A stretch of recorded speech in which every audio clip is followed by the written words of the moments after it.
என்று சொல்லும் பொழுது நான் உன்னை மட்டும் தான் வணங்குகிறேன், உன்னை தவிர யாரையும் வணங்கவில்லை என்பதை ஞாபகத்திற்குள் கொண்டு வர வேண்டும்.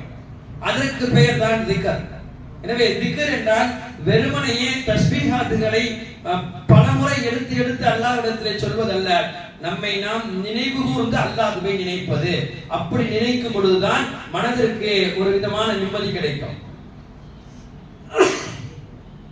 உலகத்தில் நாம் படக்கூடிய எவ்வளவோ கஷ்டங்கள் இருக்கிறது. வியாபாரங்களும் சரி, தொழில்துறைகளும் சரி, வீட்டிலும் சரி, இந்த கஷ்டங்கள் எல்லாம் நமது பிள்ளைகளுக்கு ஏதாவது தெரிகிறதா? ஒரு விலைவாசி உயர்கிறது என்று சொன்னால் அதை பற்றி யோசிக்க ஆரம்பித்து விடுவோம். பிள்ளைகளுக்கு ஃபீஸ் கட்டணும்னு சொன்னா மாதம் வருகிறது என்றால் அதை பற்றி யோசிக்கணும். இப்படி மனிதனுடைய ஏராளமான விஷயங்கள் ஆண்களுக்கும் சரி பெண்களுக்கும் சரி, பெண்கள் வீட்டு நிர்வாகத்திலே, ஆண்கள் வெளி நிர்வாகத்திலே, யோசனையிலே பல பேர்கள் பல விதமான நிம்மதிகள் இழந்து விடுகிறார்கள். இந்த விஷயம் ஏதாவது பிள்ளைகளுக்கு தெரியுதா? அந்த பிள்ளையை பொறுத்தவரை என்ன, காலையில் எந்திக்கணும், ஸ்கூலுக்கு போகணும், போயிட்டு வந்தோன்னே அடுத்து என்ன மனசால ஓதணும், இல்லை டியூஷன் போகணும், அடுத்து சாப்பிடணும், தூங்கணும், இவ்வளவுதான். ஆனால் இந்த விஷயங்கள் பிள்ளைகளுக்கும் தெரிய வேண்டுமா இல்லையா? அப்ப இந்த விஷயங்கள் பிள்ளைகளுக்கு ஏன் படுவதில்லை? அத்தா இவ்வளவு கஷ்டத்துல இருக்காங்க என்பதெல்லாம் ஏன் புரிவதில்லை என்று சொன்னால், அந்த பிள்ளைகளுக்கு ஒன்றுதான் எதுவென்றால் அதனுடைய விஷயங்களை தவிர்த்து விட்டு இந்த டிபார்ட்மெண்ட் எதுவுமே அந்த பிள்ளைகளுக்கு புரியாது. காரணம், அதை அனைத்தையும் அதை பெற்றோரிடம் ஒப்படைத்து விட்டது. இதுவெல்லாம் பார்ப்பது யாருன்னு கேட்டா அதெல்லாம் பெற்றவங்க பார்த்துப்பாங்க. உனக்கு யார் துணி தான் துவச்சு பார்ப்பாங்க, அம்மா அயன் பண்ணி வைக்கிறதுலாம் யாரு? எங்க அம்மா. இதுவெல்லாம் பெற்றோர்களுடைய விஷயம் என்று அவர்களையே அவர்களிடம் கொடுத்து விட்டதனால் அந்த பிள்ளைகள் நிம்மதியாக இருக்கிறார்கள். அதை பத்தி கவலைப்படுறதில்லை. அப்போ எங்க நிம்மதி கிடைக்கிறது என்று சொன்னால், எந்த விஷயத்தை நாம் ஆழமாக யோசிச்சு கொண்டே இருப்போமோ, யாரிடத்தில் எதையுமே கொடுக்காமல் நம்மே போன்று குழப்பி கொண்டிருப்போமோ, அதில் தான் நிம்மதி கிடைக்கிறது. அதனால நிறைய பிரச்சனை இருக்கவங்க என்ன செய்வாங்க, நம்மளே சர்வசாதாரணமா பாக்குறோம்ல, யாரையாச்சும் தனது நண்பர்கிட்டயோ நல்லா தெரிஞ்சவர்கிட்டயோ தான் பிரச்சனையை எல்லாத்தையும் போட்டு கொட்டுவாங்க. அப்புறம் கொட்டிட்டு என்ன சொல்லுவாங்க, இப்பதான் மனசு கொஞ்சம் நிம்மதியா இருக்குது. நீ சொன்னதுனால உனக்கு ஏதாச்சும் பலன் கிடைச்சிச்சா? 1 லட்சம் ரூபாய் கொடுக்கணும், இவ்வளவு கடன் இருக்கு, இப்படி எல்லாம் சொன்னேன், சரிப்பா இவ்வளவு சொல்றேன், இந்தப்பா ஒரு 50,000 ரூபாய் என்னால முடிஞ்சதுன்னு அவர் கொடுத்தாரா? ஒண்ணு கொடுக்கல. நாம என்னதான் செஞ்சிருக்கோம், அவர்கிட்ட விஷயத்தை போட சொல்லிதான் இருக்கிறோம். அந்த சொல்லியதனுடைய பலனாக நானே என்ன சொல்றேன், கொஞ்சம் மனதுக்கு இப்ப ஆறுதலா இருக்கு, இப்ப பாரம் கொஞ்சம் குறைஞ்ச மாதிரி இருக்குது என்று சொல்கிறோம் அல்லவா? இது மனித சுபாவத்திலேயே அல்லாஹ் வைத்திருக்கிறார். அல்லாஹ் இப்ப என்ன கேட்கிறான்னா, எதுவுமே செய்யாத மனுஷன் போய் நீ சொல்லும் பொழுது உனக்கு ஒரு மன நிம்மதி ஏற்படுகிறது, வா வந்து என்னிடத்திலே அத்தனை குறைகளையும் சொல், நான் கேட்கிறேன். அல்லாஹ் தயாராக இருக்கிறார். ஆனா மனிதனை பொறுத்தவரையும் நீங்க ஒரு தடவை சொன்னீங்க கேட்பாரு, 2 தடவை சொன்னீங்க கேட்பாரு, இந்த ஆள் வந்துட்டாரா, சரி குழம்பு வந்துட்டாரு, வேலையே இல்ல, இடத்தை காலி பண்ணிட வேண்டியதான் என்ற நிலைக்கு மனிதன் வருவான். அவன் சும்மா சும்மா நம்ம சொல்றதை கேட்டுக்கிட்டே இருக்க வேண்டிய அவசியம் அவருக்கு கிடையாது. ஆனால் அல்லாஹ் என்ன கேட்கிறான், நீ எத்தனை முறை சொன்னாலும் கேட்பதற்கும் நான் தயாராக இருக்கிறேன், அதற்கு தீர்வு கொடுக்கவும் நான் தயாராக இருக்கிறேன். எனவே உனது பிரச்சனைகள் எல்லாம் என்னிடம் கொண்டு வா என்று அல்லாஹ் விரும்புகிறான், கேட்கிறான். நிம்மதிக்கு உண்டான வழி எப்போது பிறக்கும் என்றால், அல்லாஹ்விடத்திலே கைகளை ஏந்தினால் தான் பிறக்கும். நான் கேட்க வேண்டும், யா அல்லாஹ் இவ்வளவு பிரச்சனை இருக்கு, இவ்வளவு இருக்குது, எனக்கு யாருமே உதவி செய்ய இல்ல, நீ மட்டும் தான் உதவி செய்யணும், உன்னை தவிர எனக்கு வேற யாரும் தெரியாதே என்று சொல்லி அல்லாஹ்விடத்தில் மன்றாடியவர்களை அல்லாஹ் பார்க்கிறான், கேட்கிறான். சில பேர்கள் என்ன நினைக்கிறாங்கன்னா, அல்லாஹ்ட்ட கேட்கணும் சரிதான், நான் எவ்வளவு கஷ்டப்படுறேன், நான் எப்படி எல்லாம் என்னுடைய வீட்டுடைய விஷயத்தையும் வெளி விஷயத்திலும் கடத்த முடியாம கடத்திட்டு போறேன் என்றெல்லாம் அல்லாஹ்க்கு என்ன தெரியாதா? என்ன படைச்சது அவன் தான், நான் எவ்வளவு சிக்கல்ல இருக்கேன்னு அல்லாஹ்க்கு தெரியதானே செய்யணும். அப்ப அல்லாஹ்க்கு தெரியுதுன்னா அல்லாஹ் உதவி செய்ய வேண்டியதானே? இப்ப நான் கேட்டேன்னா அல்லாஹ் உதவி செய்வானா? என் சிக்கல் அல்லாஹ்க்கு தெரியதானே செய்யும். பல பேர் இப்படி நினைக்கிறேன், நான் கேட்கலாமே அல்லாஹ் உதவி செய்யணும்னு நினைக்கிறேன். சாதாரணமா உலகத்திலே எடுத்துக்கலாமே, இருக்கப்பட்டவர், நமக்கு தெரிஞ்சவர், நம்ம பெரிய கஷ்டத்துல இருக்கும்னு பாக்குறாரு, பார்க்கும்போது அவர் உடனே அவரே வாலண்டரியா வந்து நீங்க கஷ்டத்துல இருக்கீங்க இந்தாங்க அப்படின்னு கொடுப்பாரா? அவர் என்ன நினைப்பாரு தெரியுமா, அவர் ரொம்ப கஷ்டத்துல இருக்காரு, அவர் வந்து நம்ம கேட்கட்டும் நம்ம கொடுக்கலாம், கேட்கட்டும் நம்ம கொடுக்கலாம், இப்படிதான் நினைப்பாரு. ஒருவேளை நம்ம கேட்கவே இல்லைன்னா எவ்வளவு திமிரு பிடிச்சவங்க இருக்கான் பாருங்க, ரொம்ப தேவையா இருக்கு, தேவை இருக்குன்னு தெரியுதுல, வந்து கேட்க வேண்டியதானே. நம்ம அவருக்கு கொடுத்தோம் இவருக்கு கொடுத்தோம், இவருக்கு கொடுக்க மாட்டோமா? கேட்க வேண்டியதானே. கேட்டா கொடுக்க போறோம், நம்ம என்ன கொடுக்காம வச்சுக்கிட்டு அப்படியே வாழ்க்க போறோம். ஆனால் அவன் என்ன நினைக்கிறான், கேட்க வேண்டும் என்று நினைக்கிறான். ஒரு கட்டம் வரையும் கேட்கவே இல்லைன்னு சொன்னா போன எவ்வளவு நாள் தான் இருக்கான்னு பார்க்கணும், கேட்காம இருக்கட்டுமே பார்க்கலாமே இந்த நிலைக்கு அவன் உள்வாங்கிறான். இப்ப மனிதனுடைய சாதாரண நிலைமை இப்படி இருக்கும் பொழுது படைச்ச தப்பு அவரிடம் நாம் கேட்காமலே அல்லாஹ் கொடுக்க வேண்டும் என்பது எந்த விதத்தில் நியாயமாகும்? அவன் கேட்டாலும் கூட 2 முறை 3 முறை கொடுப்பான், அதுக்கு மேல கொடுக்க மாட்டான். அதுக்கு மேல ஏன் நம்மகிட்ட வரான், இப்ப பார்த்தாலும் கொடுத்தே பழகிட்டோம் அதனாலதான் நம்மகிட்ட வரான்ற ரீதிக்கு மனிதன் வந்துருவான். ஆனா அல்லாஹ் என்ன கேட்கிறான், நீ என்ன பிரச்சனைனாலும் ஒரு முறை இல்லை பல முறை இல்லை எத்தனை முறை ஆனாலும் உனது அனைத்து கவலைகளையும் பிரச்சனைகளையும் நீ கொட்ட வேண்டும், நான் அதற்கெல்லாம் தீர்வு கொடுக்க வேண்டும் என்பதை அல்லாஹ் விரும்புகிறான். எனவே அந்த நிம்மதியை களையக்கூடிய தீர்வு வருகிறது 2 விஷயத்துல. ஒன்று நாம் செய்யக்கூடிய துஆ, இரண்டாவது அல்லாஹ் சொல்லக்கூடிய இந்த திக்ர். திக்ர் மூலமாக அல்லாஹ் தீர்வுகளை கொடுக்கிறான். அல்லாஹ்வுக்கு தெரியாத எதுவுமே கிடையாது. மலக்குமார்கிட்ட உலகத்துல வந்துட்டு மீண்டும் போவாங்க மலக்குமார்கள் அல்லாஹ்கிட்ட போகும்போது அல்லாஹ் மலக்குமார்கிட்ட கேட்பான், எனது அடியார்களை நீங்க என்ன நிலையில விட்டுட்டு வந்தீங்க, இது என்ன அல்லாஹ்வுக்கு தெரியாதா? நம்ம என்ன செய்யறோம்ன்றது அல்லாஹ்வுக்கு தெரியாமையா மலக்குமார்கிட்ட கேட்கிறான். மலக்குமார்கள் சொல்வார்களாம், யா அல்லாஹ் உலகத்தில் நீதான் நன்கு அறிந்தவன், யார் யார் என்னென்ன செஞ்சாங்கன்றது என்ன வேணா உங்களுக்கு நல்லா தெரியும். ஆனாலும் கூட நீ கேட்கிறாய் என்பதற்காக நான் சொல்கிறேன். சில பேர்கள் தஸ்பீஹ் செய்து கொண்டிருந்தார்கள், சில பேர்கள் தொழுகையாளிகளாக இருந்தார்கள், சில பேர்கள் வீணான காரியம் செய்து கொண்டிருந்தார்கள். இந்த நிலையில நான் அடியாட விட்டுட்டு வந்தேன் அப்படின்னு மலக்குமார்கள் சொல்வார்கள். சில பேர் துஆ செய்து கொண்டிருந்தார்கள். என்ன துஆ கேட்டாங்க அடியார்? அல்லாஹ் கேட்பான், இல்ல அவன் சோனத்தை வேணும்னு கேட்கிறான். சோனம் பார்த்திருக்கிறானா? இல்ல பார்த்தது இல்ல. எதை விட்டு அவன் பாதுகாப்பு தேடுகிறான்? நரகத்தை விட்டு பாதுகாப்பு தேடுகிறான். நரகத்தை பார்த்திருக்கிறானா? இல்ல நரகத்தை பார்த்தது இல்ல.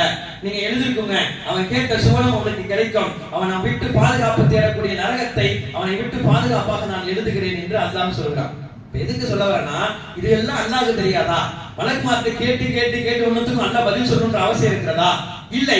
ஆனால் அல்லாஹ் எதற்காக கேட்கிறான் என்றால், கேட்டு கேட்டு கேட்டு நமக்கு அந்த செய்தி வரும் பொழுது நமக்கு கிடைக்கக்கூடிய அந்த சந்தோஷம், அல்லாஹ் என்ன பத்தி கேட்டானா, அல்லாஹ் என்ன பத்தி பேசினானா என்று சந்தோஷப்படுகிறோம் தெரியுமா? இந்த சந்தோஷத்திற்காகவே பல விஷயங்களிலே அல்லாஹ் மலக்குமாரிடம் நம்முடைய அமல்களை குறித்து கேட்டு கேட்டு சந்தோஷப்படுகிறான். எனவே நாம் அதிகமாக அல்லாஹ்விடத்திலே துஆ செய்ய வேண்டும். அதே போல திக்ருகளை கையில் எடுக்க வேண்டும். நிம்மதியே திக்ருக்குள்ளதான் இருக்கு. உலகத்தில் ஆக சிறந்த மனிதர் 2 பேர் நமக்கு தெரியும். அந்த 2 பேரும் மேராஜில் பேசிக் கொண்டார்கள். ஹபீபுல்லாஹ் கலீலுல்லாஹ். பெருமானார் ஸல்லல்லாஹு அலைஹி வஸல்லம் இப்ராஹிம் அலைஹிஸ்ஸலாம் ரசூலுல்லாஹ்வை பார்த்தவுடன் கேட்டார்களாம், சுவனத்தில் நான் பார்த்தேன், சுவனம் பாலைவனமாக காணப்படுகிறது, உங்களுடைய உம்மத்தை சுவனத்தில் அதிக மரங்களை நடுவதற்கு சொல்லுங்கள், சுவனத்தை அவர்கள் சோலைகளாக ஆக்கிக் கொள்ள சொல்லுங்கள் என்று பெருமானார் ஸல்லல்லாஹு அலைஹி வஸல்லம் இப்ராஹிம் அலைஹிஸ்ஸலாம் சொன்னார்கள்.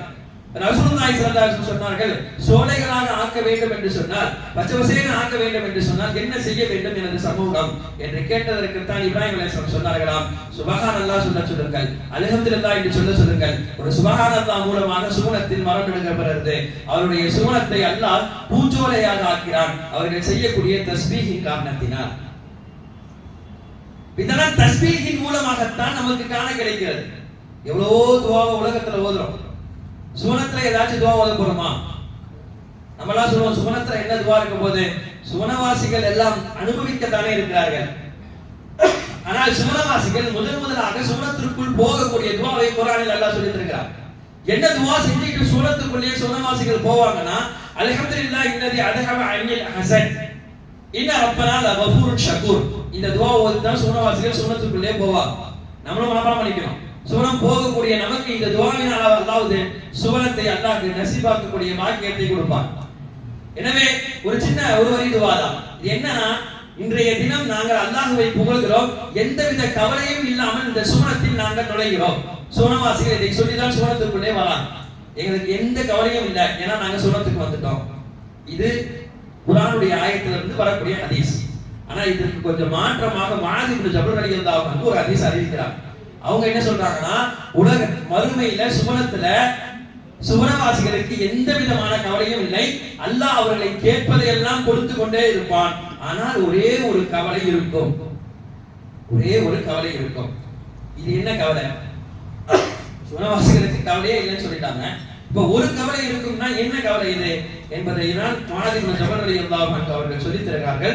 ரசூலுல்லாஹி ஸல்லல்லாஹு அலைஹி வஸல்லம் சொன்னார்கள், சுவனவாசிகள் தங்கள் உலகத்தில் வாழ்ந்த காலத்திலே திக்ருகளை செய்யாமல் கழித்த நேரங்களை குறித்து மறுமையிலே சுவனத்தில் கவலைப்படுவார்கள்.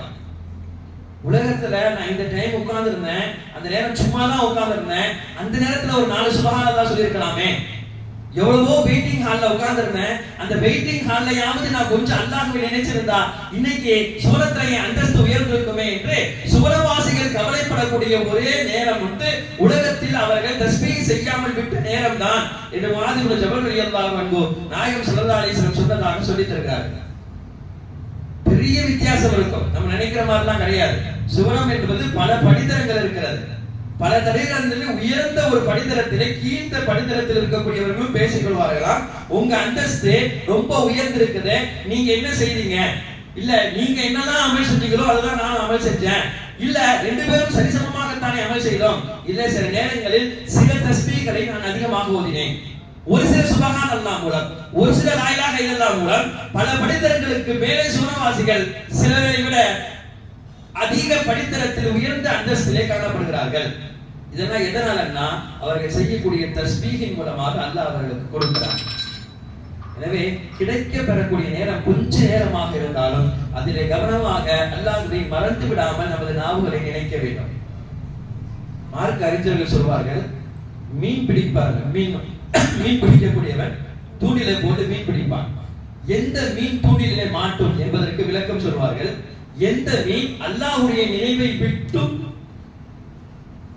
பராமுகமாக இருக்குமோ, அல்லாஹ்வை மறந்து தஸ்பீஹ் செய்யாமல் இருக்குமோ, அந்த மீனை மட்டும் தான் அல்லாஹ் தூண்டிலே மாட்ட வைக்கிறான்.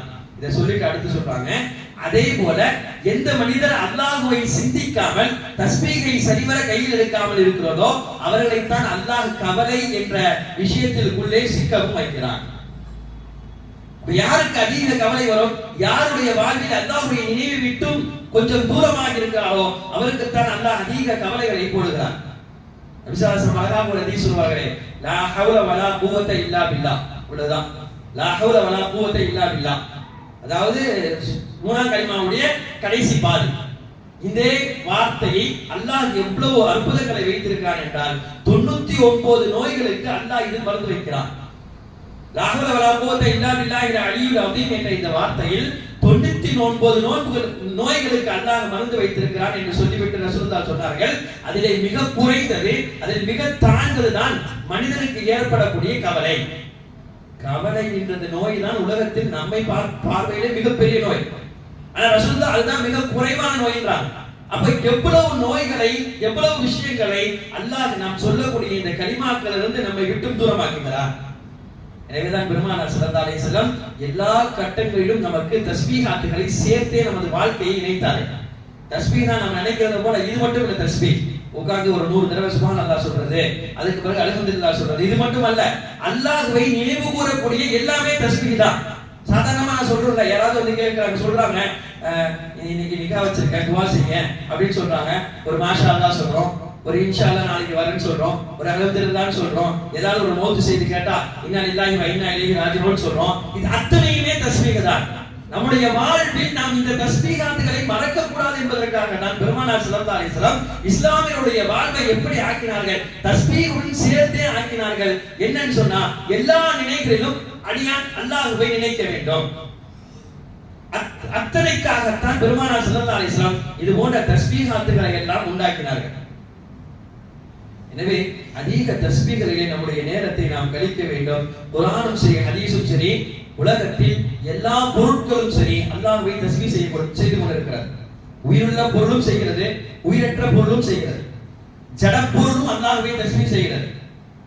நமக்கெல்லாம் தெரியும், கபர்ஸ்தான்ல மையத்தை அடிக்கிறோம், அடக்கி முடிச்சு தஃபன்லாம் முடிச்ச பிறகு என்ன செய்வோம், அவருடைய தலைக்கு நேராக பக்கத்துல இருக்கக்கூடிய ஏதாச்சும் ஒரு மரத்துல இருந்து ஒரு கொப்பை பிடிச்சு, ஒரு நல்ல செடியை பிடிச்சு அவருடைய தலைக்கு நேராக வைப்போம். பெருமானார் ஸல்லல்லாஹு அலைஹி வஸல்லம் இதை செய்தார்கள். அப்ப சஹாபாக்கள் எல்லாம் கேட்டாங்க, யாரும் சொல்லுங்க, ஏன் இப்படி செய்யணும், தஃபன் செஞ்சுட்டு முடிஞ்சிருச்சு போயிடலாம்ல, இப்படி ஒரு ஒரு செடிய ஒரு சின்ன கொப்பை தூக்கி அவருடைய தலையில வைக்கிறதுக்கு என்ன காரணம்?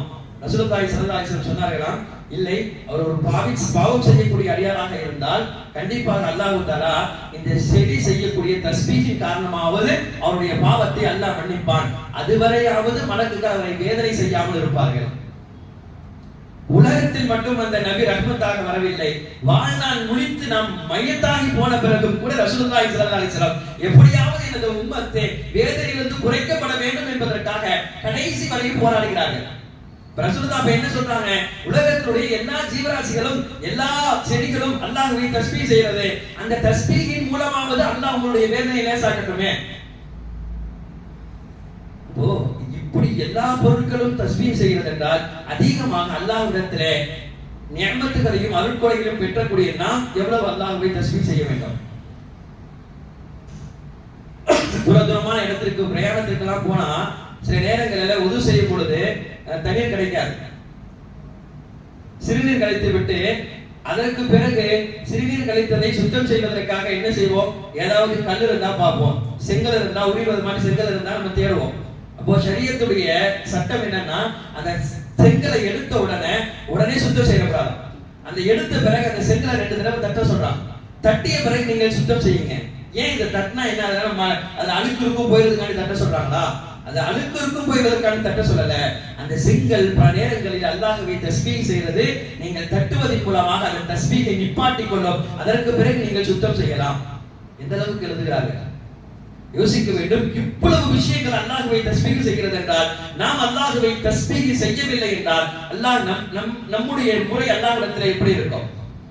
எல்லா நேரங்களிலும் அல்லாஹ் ரசூலுல்லாஹி ஸல்லல்லாஹு அலைஹி வஸல்லம் தஸ்பீஹை இணைக்கிறார்கள். தஸ்பீஹ் செய்யாத ஒரு நேரம் இருக்குதுன்னு சொன்னா அது என்ன நேரம்? பெருந்துறக்களும் இருக்கும் பொழுது தஸ்பீஹ் செய்யலாம். சுப்ஹானல்லாஹ் அல்ஹம்துலில்லாஹ் அல்லாஹ் அக்பர். மாதவிடாய் பெண்களும் செய்யலாம். சின்ன சின்ன தஸ்பீஹ்கள் யார் வேண்டுமானாலும் செய்யலாம். இந்த தஸ்பீஹாத்துகள் செய்வதற்கு அவர் சுத்தமாகத்தான் இருக்க வேண்டும் என்ற அவசியம் கிடையாது. ஆனா ஒரே ஒரு நேரத்துல தஸ்பீஹ் செய்யவே முடியாது, நமக்கு தெரியும். அது என்ன, கழிவறையில போனா மட்டும் தஸ்பீஹ் செய்ய முடியாது. ஆனா செய்ய முடியாது என்பதற்கு காரணமாகத்தான் பெருமானார் ஸல்லல்லாஹு அலைஹி வஸல்லம் எந்த அளவுக்கு துஆவை இணைச்சாங்க. தஸ்பீஹ் செய்ய முடியாதுன்றதுக்காண்டி நீங்க கழிவறைக்கு போயிட்டு வெளியே வரும் பொழுது என்ன ஓத வேண்டும்? முதல் வார்த்தை குஃப்ரானக்கன்னு சொல்லணும். என்ன குஃப்ரானக்க? அல்லாஹ் என்னை மன்னிப்பாயாக. எதற்கு மன்னிக்கணும்? ஏற்கனவே சொன்னோம், ஏதாவது அமல் செஞ்சோம் அந்த அமல்ல குறை இருந்துச்சுன்னு சொன்னா ஒரு தொழுகைக்கு பிறகு அஸ்தக்ஃபிருல்லாஹ் சொல்றோம், ஏன்னா குறை இருந்துச்சு அல்லாஹ் மன்னிச்சுக்கோன்னு சொல்றோம். வேற ஏதாவது செய்யணும்னு சொன்னா அதுக்காண்டி மன்னிப்பாயாக கேட்கிறோம். இங்க அங்க உள்ள போய் நம்ம எதுவுமே செய்யல, இப்ப வெளியே வந்து மன்னிப்பாயாக என்றால் எதற்கு மன்னிக்க வேண்டும் என்றால், யா அல்லாஹ் இந்த கொஞ்ச நேரம் எனது வாழ்க்கையிலே உன்னை நினைவு கூறாமல் நான் கழித்து விட்டேன், எனவே வெளியே வந்தவுடன் நான் கேட்கிறேன், குஃப்ரானக, என்னை நீ மன்னிப்பாயாக. இந்த தஸ்பீஹாத்துகளை எல்லாம் பெருமானார் ஸல்லல்லாஹு அலைஹி வஸல்லம் எதற்கு ஒன்று சேர்க்கிறார்கள் என்றால், இந்த உம்மத்து அல்லாஹ்வை நினைவு கூற வேண்டும். குர்ஆன்ல அல்லாஹ் சொல்றானே, ஃபதுகுரூனி அதுகுருக்கும், என்ன நீங்கள் நினைவு கூறுங்கள், நான் உங்களை நினைவு கூறுகிறேன். இந்த ஒரு வார்த்தைக்கே அதிகமாக தஸ்பீஹ் செய்யலாம். எதற்கோ இல்லையோ நமக்கு அல்லாஹ் கொடுக்கலையோ அதான் இரண்டாவது பட்சம். அல்லாஹ் என்னை நினைவு கூறுனா, நீங்க நினைவு கூர்ந்தா நான் நினைவு கூறுகிறேன் என்று அல்லாஹ்வே சொல்கிறார் என்றால், அப்ப நான் எந்த அளவுக்கு அல்லாஹ்வை நினைவு கூற வேண்டும்? இதை விட ஒரு பெரிய கிஃப்ட் நமக்கு தேவை இருக்கிறதா?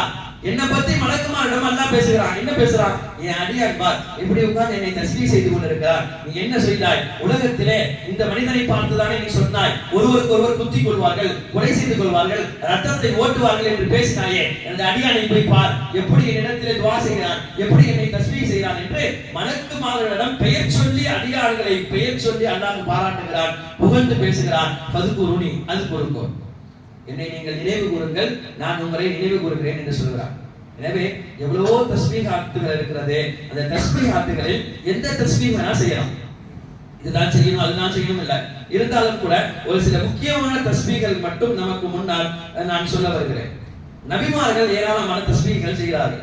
குறிப்பாக இப்ராஹிம் அலைஹிஸ்ஸலாம் செய்த தஸ்பீஹ் நமக்கு தெரியும், ஹஸ்புனல்லாஹு வ நிஅமல் வக்கீல். இப்ராஹிம் அலைஹிஸ்ஸலாம் நெருப்பிலே தூக்கி போடும் பொழுது எல்லா மலக்குமார்களும் வந்து வரிசையாக வண்டி கட்டி நின்றார்கள். நீங்கள் சரி என்று சொல்லுங்கள், இந்த நெருப்பை விட்டு நான் பாதுகாக்கிறேன், என்னை அல்லாஹ் தான் அனுப்பினான்.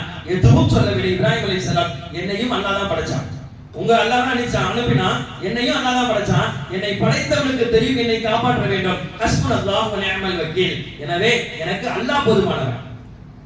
வந்த மலக்குகளிடம் கூட இப்ராஹிம் அலைஹிஸ்ஸலாம் உதவி தேடல, அல்லாஹ் போதுமானவன். எனவே எவ்வளவு பெரிய பிரச்சனைகளும் சரி, எது மாதிரியான விஷயங்களும் வந்தாலும் சரி, முதலில் அதிகமாக சொல்லப்பட வேண்டிய தஸ்பீஹ் என்பது ஹஸ்புனல்லாஹு வ நிஅமல் வக்கீல். இது இப்ராஹிம் அலைஹிஸ்ஸலாம் செய்த தஸ்பீஹ். அதுபோல நேற்று சொன்னோமே யூனுஸ் அலைஹிஸ்ஸலாம் செய்த தஸ்பீஹ் எல்லா பிரச்சனைகளுக்கும் இக்கட்டான சூழ்நிலைக்கும் அல்லாஹ் பாதுகாப்பு தேடுவது இந்த தஸ்பீஹ்னால பாதுகாப்பு கொடுக்கிறான். லா இலாஹ இல்லா அன்த சுப்ஹானக இன்னி குன்து மினல் ஸாலிமீன். இது நம்ம நேற்று இதை பற்றி விரிவாக பேசினோம். ரசூலுல்லாஹி ஸல்லல்லாஹு அலைஹி வஸல்லம் தஸ்பீஹாத்துகளை சொல்லி தருகிறார்கள். முதல்ல ரசூலுல்லாஹ் எடுத்து சொல்லக்கூடிய முதல் தஸ்பீஹ் பார்த்தா லா இலாஹ இல்லல்லாஹ் முஹம்மது ரசூலுல்லாஹ். இதை மிஞ்சிய ஒரு தஸ்பீஹ் கிடையாது. அஸருடைய தொழுகைக்கு பின்னால பல படிகளில் சொல்லி கேள்விப்பட்டிருப்போம். சுப்ஹானல்லாஹ் அல்லாஹ் அக்பர் முடிஞ்சிட்டு என்ன சொல்வார் இமாமே? அஃலது திக்ர் என்று சொல்வார். என்ன இந்த அஃலது திக்ர்னா என்ன? அஃலது திக்ர் சொன்னா எல்லாரும் லா இலாஹ ஓத ஆரம்பிச்சிருவோம். அப்ப தஸ்பீஹாத்துகளிலே ஆகதரந்த தஸ்பீஹை நீங்கள் செய்யுங்கள் என்பது அங்க அர்த்தம். அதற்காக தான் நம்ம லா இலாஹ இல்லல்லாஹ் லா இலாஹ இல்லல்லாஹ் என்று சொல்கிறோம். இந்த லா இலாஹ இல்லல்லாஹ்வுடைய மிகப்பெரிய சக்தி என்னன்னு சொன்னா மீசானுடைய தராசை அதிகமாக கனமாக்கக்கூடியது லா இலாஹ இல்லல்லாஹ். லா இலாஹ இல்லல்லாஹ்வை ஒரு தட்டிலும் 7 வானம் 7 பூமி எடுத்து ஒரு தட்டிலும் வைத்தால் சொன்னார்கள் புகாரியுடைய ஹதீஸ் லா இலாஹ இல்லல்லாஹ்வுடைய தட்டு என்பது கனத்தால் தாண்டி விடும் அல்லாஹ்விடத்தில். அப்ப இந்த லா இலாஹ இல்லல்லாஹ்வுக்கு அல்லாஹ் கொடுக்கக்கூடிய சிறப்புகள் எவ்வளவு இருக்கிறது. அதே போல பெருமானார் ஸல்லல்லாஹு அலைஹி வஸல்லம் சஜிதாவில் அதிகமான செய்த தஸ்பீஹ் என்பது யா ஹய்யுன் யா கய்யூம் பிரஹ்மதிக நஸ்தகீஸ். இதை ஆயிஷா ரலியல்லாஹு அன்ஹாவே சொன்னார்கள். ரசூலுல்லாஹ் எப்பலாம் சஜ்தா இருக்காங்களோ அப்ப என்ன செய்றாங்கன்னு நான் கேட்பேன். தொழுகை இல்லாத மற்ற நேரத்தில் ரசூலுல்லாஹ் சஜ்தா செய்யும் பொழுது பார்ப்பேன். அப்ப ரசூலுல்லாஹ்வுடைய நாவுகள் உலர்ந்து கொண்டிருக்கும். யா ஹய்யுன் யா கய்யூம் பிரஹ்மதிக நஸ்தகீஸ். நாளைய பத்ருடைய இரவு சஜ்தாவில் இருந்து ரசூலுல்லாஹ் செய்த துஆவும் அதுதான். நாளைய தினம் பத்ரே கொஞ்சம் சஹாபாக்களை கையில் வைத்திருக்கிறோம். யா அல்லாஹ் இவர்களை மட்டும் அவர்கள் அழித்து விட்டால், இந்த பத்ரில் மட்டும் தோல்வி எங்களுக்கு கிடைத்து விட்டால் உன்னை அல்லாஹ் என்று சொல்லக்கூடிய ஒருவரும் இந்த மண்ணில் இருக்க மாட்டார்கள். யா ஹய்யுன் யா கய்யூம் பிரஹ்மதிக நஸ்தகீஸ் என்ற ரசூலுல்லாஹ் இந்த துஆவை மட்டும் கையில் எடுத்தனுடைய பின்னணி அல்லாஹ் பத்ரிலே யாரும் பார்க்காத வெற்றியை கொடுத்தார். இந்த ரசூலுல்லாஹ் சஜ்தாவில் உட்கார்ந்து செய்த சஜ்தாவில் இருந்து செய்த அதிகமான தஸ்பீஹ் என்பது இது. அதே போல புகாரினுடைய கடைசி ஹதீஸாக இது வரும். என்னன்னா சுப்ஹானல்லாஹி வ பிஹம்திஹி சுப்ஹானல்லாஹில் அஸீம். இது வார்த்தை இது எல்லா அதிகாரப்பூர்வமான நூல்களிலும் இது பதிவு செய்யப்பட்டிருக்கிறது. இந்த ஹதீஸுடைய ஆரம்பமே எப்படின்னு சொன்னா நாவுகளுக்கு இலகுவான 2 வார்த்தை சுப்ஹானல்லாஹி வ பிஹம்திஹி சுப்ஹானல்லாஹில் அஸீம். அதே நேரத்தில் நம்முடைய மீசான் தராசை அதிகம் கனமாக்கக்கூடிய 2 வார்த்தை. மூன்றாவது ரஹ்மானுக்கு பிடித்த 2 வார்த்தை. இந்த மூன்றையும் ஜோடியாக சொல்லி அது என்ன வார்த்தை? சுப்ஹானல்லாஹி வ பிஹம்திஹி சுப்ஹானல்லாஹில் அஸீம். கடைசியான ஒரு தஸ்பீஹ் ஜுவைரியா ரலியல்லாஹு அன்ஹா ரசூலுல்லாஹி ஸல்லல்லாஹு அலைஹி வஸல்லம் சொல்லி தருவார்கள். ஜுவைரியா ஃபஜ்ருடைய தொழுகைக்கு பின்னால் தஸ்பீஹ்களில் ஈடுபடுவார்கள். ரசூலுல்லாஹ் வெளியே போயிட்டு லுஹருடைய நேரத்திற்கு முன்னால் வருவார்கள். என்ன ஜுவைரியா என்ன செய்றாய்? நீ ஃபஜ்ருக்கு பிறகு வந்து தஸ்பீஹ் செய்ற. இன்னும் இந்த தஸ்பீஹ் செய்வதை விட்டு நீ எழுந்திருக்கவில்லையா? தஸ்பீஹ்ல தான் ஈடுபட்டு கொண்டிருக்கியா? ஆமா யா ரசூலுல்லாஹ் நான் இன்னும் தஸ்பீஹ் செஞ்சுட்டு தான் இருக்கிறேன். அப்போ உங்களுடைய அமல்கள் நன்மைகள் எல்லாம் ஏராளமாக வந்திருக்கும். இருந்தாலும் கூட இந்த தஸ்பீஹுக்கு அல்லாஹ் நன்மையை கொடுப்பான். ஆனால் இவ்வளவு நேரம் நீங்கள் செய்த இந்த தஸ்பீஹை ஒரே ஒரு தஸ்பீஹ் செய்தால் கிடைத்துவிடும் அந்த நன்மையை அந்த தஸ்பீஹை சொல்லி தரவா என்று கேட்கிறார்கள். ஜுபைரியா ரலியல்லாஹு அன்ஹு யா ரசூலுல்லாஹ் கண்டிப்பாக சொல்லி தாருங்கள் என்று கேட்க அப்பொழுதுதான் பெருமானார் ஸல்லல்லாஹு அலைஹி வஸல்லம் சொன்னார்கள் சுப்ஹானல்லாஹி வ பிஹம்திஹி عدد خلقه ورضا نفسه وزنة عرشه ومداد كلماته. ஒரு 10 முறை ஓதினால் மனப்பாடமாயிடும். ஆரம்பத்துல பார்க்கும்போது கொஞ்சம் கஷ்டம் மாதிரி தெரியும். ஆனா அது கஷ்டம் கிடையாது. ஒரு 6 வார்த்தைகள். இந்த 6 வார்த்தைகளை திரும்ப திரும்ப நாம் சொல்லினால் கண்டிப்பாக அது மனனமாகிவிடும். இதனுடைய நன்மை என்ன? ஃபஜ்ரிலிருந்து லுஹா வரையும் ஓதிய தஸ்பீஹ்க்கு எவ்வளவு நன்மை கொடுத்தானோ அவ்வளவு நன்மையை பெருமானார் ஸல்லல்லாஹு அலைஹி வஸல்லம் ஒரு முறை இந்த தஸ்பீஹ் ஓதினால் கிடைக்கும் என்று சொல்கிறார்கள். எனவே நம்முடைய வாழ்நாட்களில் நாம் அதிகமாக அல்லாஹ்விடம் தஸ்பீஹாத்துகளில் ஈடுபடுவோம். தஸ்பீஹ் செய்து கேட்கக்கூடிய துஆவையும் அல்லாஹ் கண்டிப்பாக கபூல் செய்கிறான். வல்ல அல்லாஹ் நமக்கு அதிகம் அவனை துதிக்கக்கூடிய நினைவு கூறக்கூடிய பாக்கியத்தை தந்தருள் புரிவானாக. வாகிரு தஅவானா அல்ஹம்துலில்லாஹி ரப்பில் ஆலமீன்.